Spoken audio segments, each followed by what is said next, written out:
Bismillahirrahmanirrahim. Assalamualaikum warahmatullahi wabarakatuh.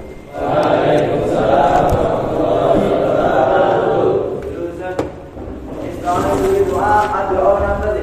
Bismillahirrahmanirrahim. Raditu billahi rabba wa bil islami dina wa bi Muhammadin nabiyyan wa rasulan. Rabbi zidni ilma warzuqni fahma.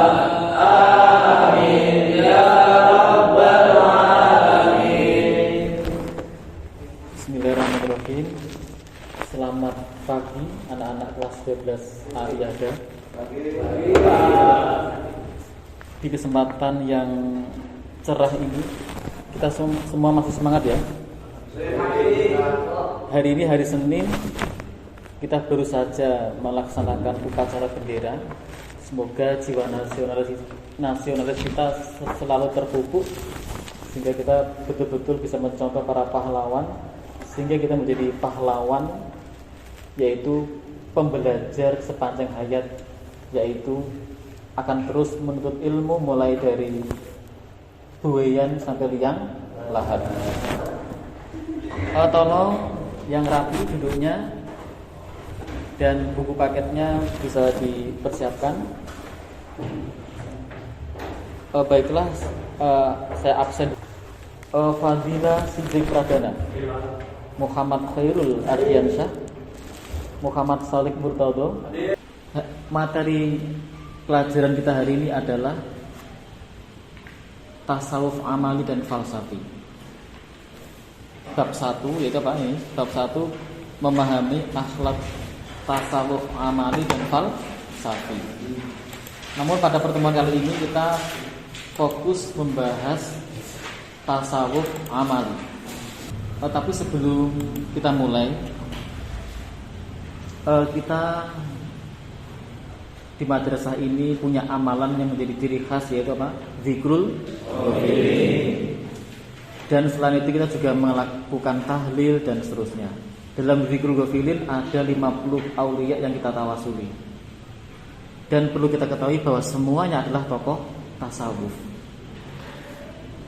Masih ingat pelajaran di kelas 11 bahwa bangunan Islam itu ada 3, yaitu iman, Islam, dan ihsan. Iman itu berarti tauhid, kemudian Islam itu syariat. Apa itu syariat? Ya seperangkat aturan zahir yang diturunkan Allah kepada para utusannya untuk umatnya, termasuk kita ini. Adapun ihsan, yaitu berbuat baik, itulah tasawuf di situ ya. Jadi tasawuf itu poinnya pada ihsan.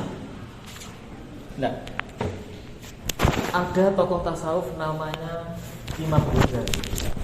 Ada pula seperti Syekh Abdul Qadir Al-Jailani. Dalam manaqibnya, Syekh Abdul Qadir itu pernah mengembara di padang pasir Irak selama 25 tahun. Jadi beliau itu terkenal dengan mujahadahnya yang luar biasa. Terkadang itu orang itu silau terhadap keberhasilan seseorang, padahal kadang kurang memahami bagaimana perjuangannya di awal sebelumnya.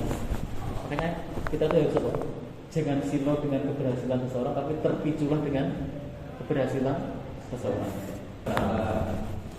Semoga ini bisa memberi semangat kita bahwa ini ada katanya dengan materi kita, yaitu akhlak tasawuf kelas 12. Bab pertama yaitu memahami tasawuf amali dan falsafi. Sebelum kita lanjutkan pelajaran kita hari ini, bab pertama memahami tasawuf amali dan falsafi, tapi kita fokus pada tasawuf amali. Tujuan pembelajaran ini kita lihat, yaitu ada 4 poin yang akan kita bahas. Yang pertama, pengertian tasawuf amali, kemudian tokoh-tokoh kemudian ajarannya.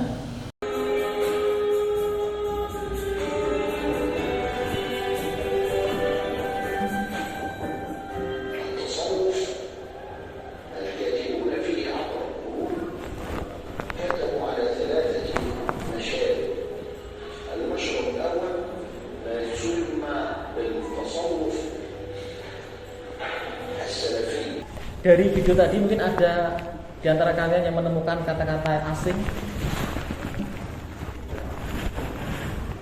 Mungkin kata-kata itu dari bahasa Inggris. Kalau ada nanti segera saya carikan, saya googling di sini. Ada atau tidak? Tidak ada. Ya sudah. Oleh karena itu, sekarang kita mulai diskusi kita hari ini. Silahkan masing-masing bergabung dengan kelompok diskusinya kelas 12A ini. Dan agenda diskusi kita kali ini adalah apa? Mendiskusikan tentang tasawuf amali. Ada perubahan yang telah kita peroleh dari guru materi dan video itu menjadi modal untuk kalian diskusikan. Mungkin ada pertanyaan atau pernyataan yang perlu dicarikan jawaban dan solusinya. Silakan. Silakan kamu masing-masing kelompok merumuskan apa pertanyaan atau pernyataan yang perlu disampaikan. Kan yang mewakili dari situ saja. Dari kelompok pertama silakan. Pertama, apakah zaman Nabi sudah ada tasawuf dan mempraktekkannya? Kedua, siapa itu generasi salaf? Ya, terima kasih. Itu ya. Nomor 2 menanggapi pertanyaan menjawab. Menurut kami nomor 2 menjawab zaman Nabi sudah ada praktek tasawuf. Karena inti tasawuf kan usaha mendekatkan diri kepada Allah. Jadi menurut kami zaman Nabi itu usaha mendekatkan diri itu sudah ada. Ya, itu ya. Jawaban dari kelompok kedua. Kelompok yang lain ada yang menanggapi? Jadi kelompok satu. Iya, kelompok satu. Menanggapi soal ini kan saya rasa nanti jawabannya berbeda dengan kelompok dua. Terus kelompok ini zaman Nabi itu sudah ada tasawuf. Karena setelah kami cari-cari, setelah kami buka referensi, bedanya hadis sama sekali tidak ada istilah tasawuf. Saya menambah ya. Saya ingin menambah komentar kelompok dua. Saya teringat dengan jawabannya tadi bahwa seperti ini. Ada pertanyaan begini, apakah zaman Nabi itu sudah ada ilmu sorof atau ilmu nahwu? Belum ada. Karena disiplin ilmu nahwu sorof baru muncul setelahnya beberapa abad ya. Tapi kan apakah zaman Nabi tidak mempraktekkan bahasa Arab? Jelas mempraktekkan. Cuma istilah nahwu dan sorof belum. Sebelumnya ini ada beberapa lembar penilaian, yaitu penilaian diri dan penilaian sosial. Saya ulangi ya, penilaian diri dan penilaian antar teman. Nanti tolong diisi dengan jujur ya.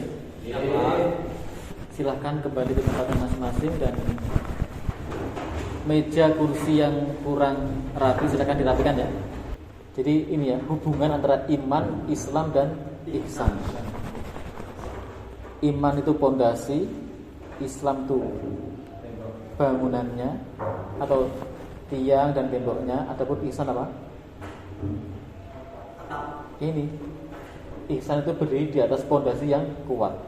Tingkatan syariat yang dasar, kemudian naik tarekat, lalu hakikat. Satu, pengertian tasawuf amali. Yang pertama adalah apa itu pengertiannya? Tasawuf yang membahas bagaimana cara mendekatkan diri kepada Allah melalui zikir dan wirid dengan harapan memperoleh ridha Allah. Ada 3 poin ya. Apa itu? Ini kok penampilannya begini ya.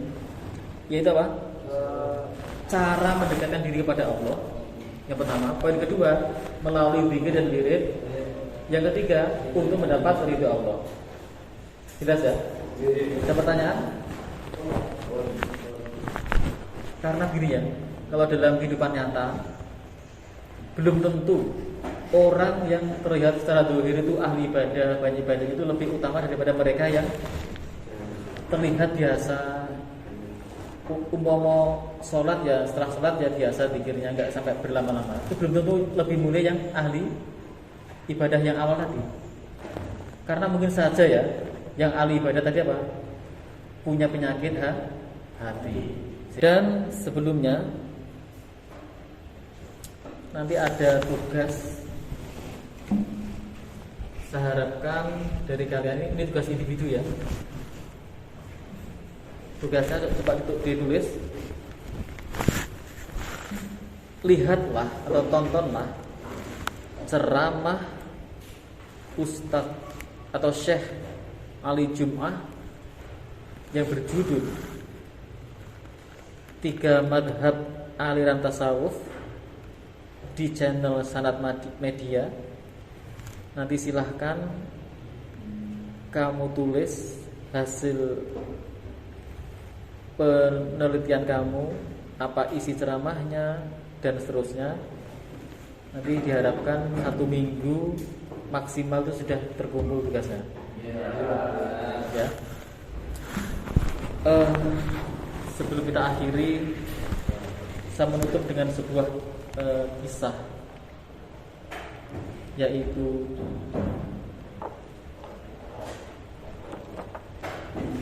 dulu itu ada tokoh sufi, di antaranya ada yang bernama Syekh Al-Halaj, yang di akhir hidupnya harus mati syahid karena tubuh kedua tangan beliau dipotong, kedua kaki beliau dipotong oleh orang-orang syariat.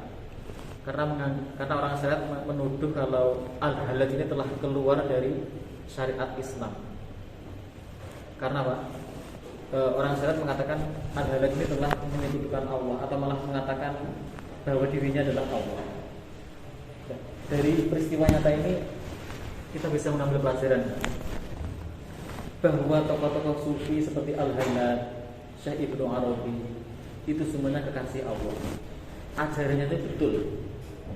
Hanya saja ajarannya itu hanya untuk orang-orang khusus seperti beliau, tidak untuk orang awam. Itu adalah rahasia beliau dengan Allah, jangan diceritakan kepada orang awam. Itu yang pelajaran yang bisa kita petik, bahwa sesuatu yang rahasia itu tidak bisa diberikan kepada yang bukan yang berhak, karena bisa jadi nanti akan menimbulkan kesalahpahaman dan seterusnya. Jadi ya anak-anak sekalian, semoga tetap semangat.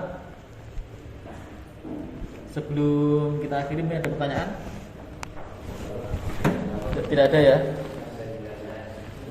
Tetap semangat, tetap semangat meraih cita-cita, bahwa usia muda kita ini hanya sekali, tidak datang 2 kali. Maka kita harus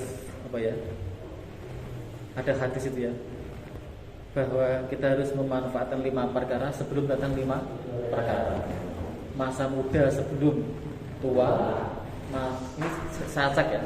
Masa lapang sebelum sempit, masa sehat sebelum sakit, masa kaya sebelum miskin, hidup sebelum mati.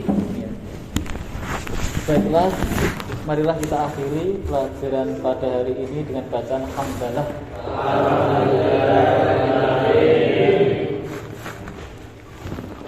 Wabillahi taufiq wal hidayah. Wassalamualaikum warahmatullahi wabarakatuh.